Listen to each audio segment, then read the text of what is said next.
So diversification is another strategy that you can use. Like when you have, what example I give you?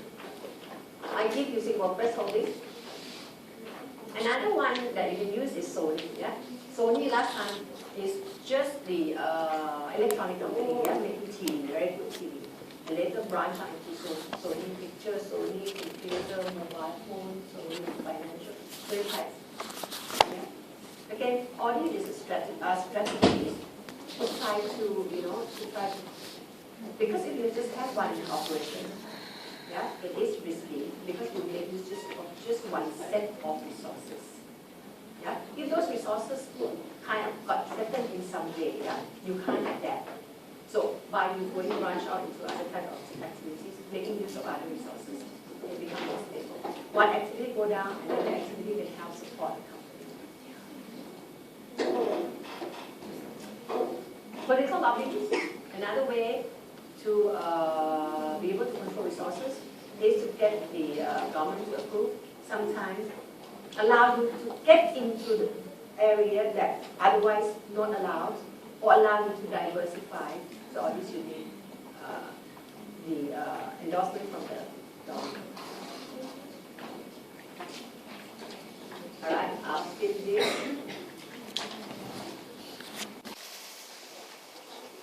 Now, resource dependency. Let me just tell you the strength of this theory. PE is good for the topic on emergence. How organization is created, die, change, that is good. PE. Yeah? Institutionalism also put on emergence change and also put on strategy. Yeah? PE, this perspective, resource dependency, the RE, this perspective. In fact, not very good on emergence or strategy. This one is better on power because this one has root in Marxism. Yeah? So this perspective is better power. So you need at least two to write about, yeah, in your exam. Yeah. If the question asks for power, then you want to use this. You don't have it for PE. Institutionalism, power of culture, you can do that as well. Possible. Yeah. Another one that can contrast with this actually will be what we're going to read next week on interpretivism, which is microstrategy. Yeah, that would be a good contrast with all those more structural approach. So now, what do they say about power? I have power. SIM will have power if SIM doesn't have to depend on any organization. Yeah? Okay. SIA will have power if SIA doesn't have to depend on Boeing, yeah, or on catering service, or on the airport. So the idea is to cut those dependencies. Yeah? And that's how power is being explained.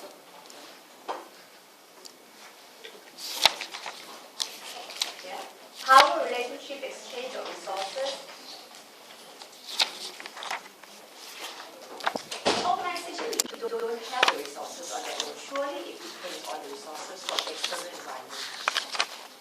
Yeah? SIA needs Boeing, for example. Yeah? SIA needs lecture. Furniture is not homegrown here. Yeah?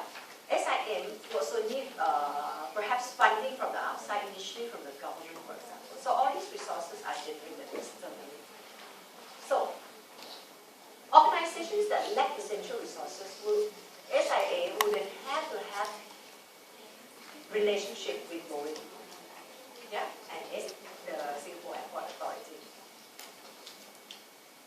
This becomes the source of power and dependent relationship, which is directly linked, as I mentioned now.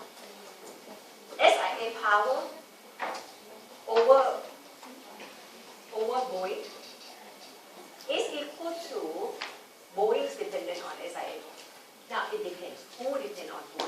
All these two definitely depend on one another. Yeah, Boeing depends on SIA and all the airlines.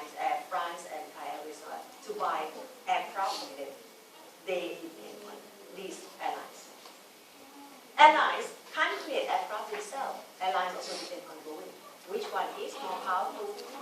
Depends on which one depends on which one more. Yeah, so it depends on these features. Important resource. Yeah, how important is Boeing to SIA? How important SIA to Boeing? That also relates to scarcity. Yeah. If SIA doesn't have to depend on Boeing very much because SIA can buy aircraft from so many Airbus and all other, aircraft manufacturers, then SIA meaning supply is plentiful, not so dependent. Say, Boeing can sell to SIA. Boeing can also sell to all other, airline companies. So depends on scarcity, demand, supply. Also competition from other organizations. Yeah? If SIA also have to compete with Thai Airlines, Malaysian Airlines for buying aircraft, Boeing aircraft, yeah? Then we don't have that much bargaining power. Yeah? But if not many airlines around, again, all these are demand supply. So, dependency relationship power depends on all these factors. How important it is, how scarce, and competitions. So strategy aimed at minimizing dependency and go back with yourself. What about power within organization? Okay, just now power between organizations depends on dependency relationship. I depend on you, I don't have power. Yeah? A dependent relationship depends very much on demand supply. If there's a lot of supply there, I don't have to depend on you, you don't have power over me. Now, what about within organization?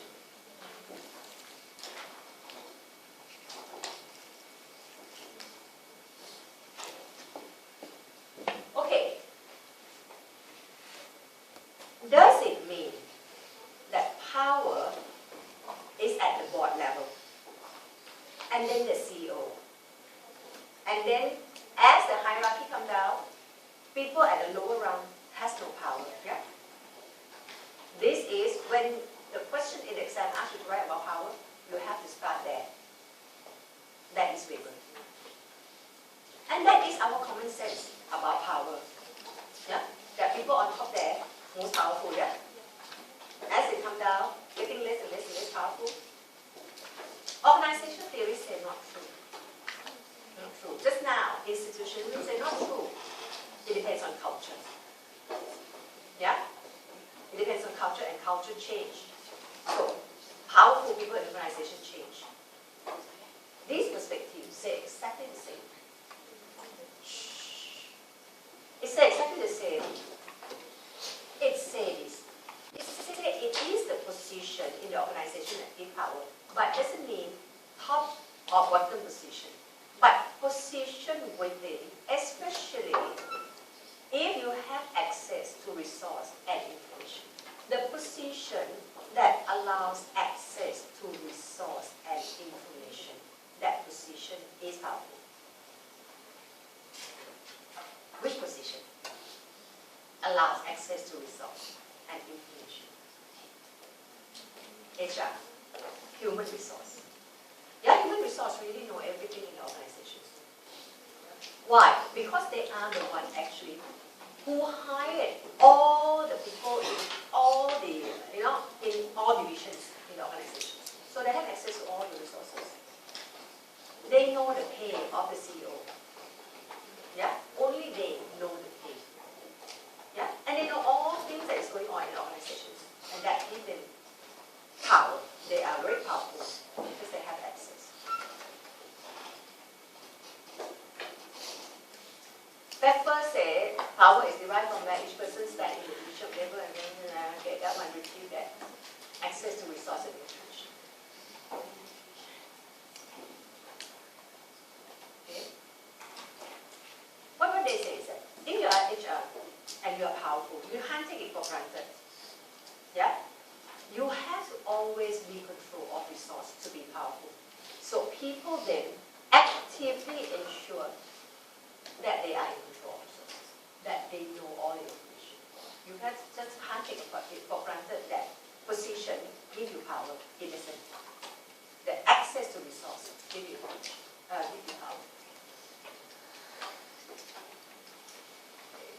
This is because organization also composed of many other departments. Everybody compete for resources. You want to be on top of things. You have to really be able to control the resources. This happens in public-private organizations. Never mind. When you talk about resources, in fact, they mean two things. They mean resource as well as information. So what you have to do, you have to be in control of resource, and you also have to be in control of information. Okay, these are a little detail here. Discretionary control.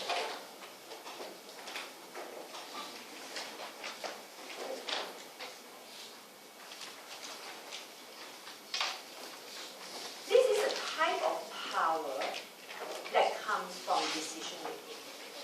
That means that in that position, if the position gives you, you're not in control of decision making, then you tend to be powerful. That, and it says here, see, HR, later HR will come here. HR, just now I said HR is powerful because they have information, but they don't have discretionary control. Yeah, they can't really decide who to hire. Yeah, different departments make decisions about who to hire into their own unit. They don't, because they are just a facilitator. They have to interview, they have to do all the administrative things, but they can't make decisions. In that sense, we say they don't have discretionary control.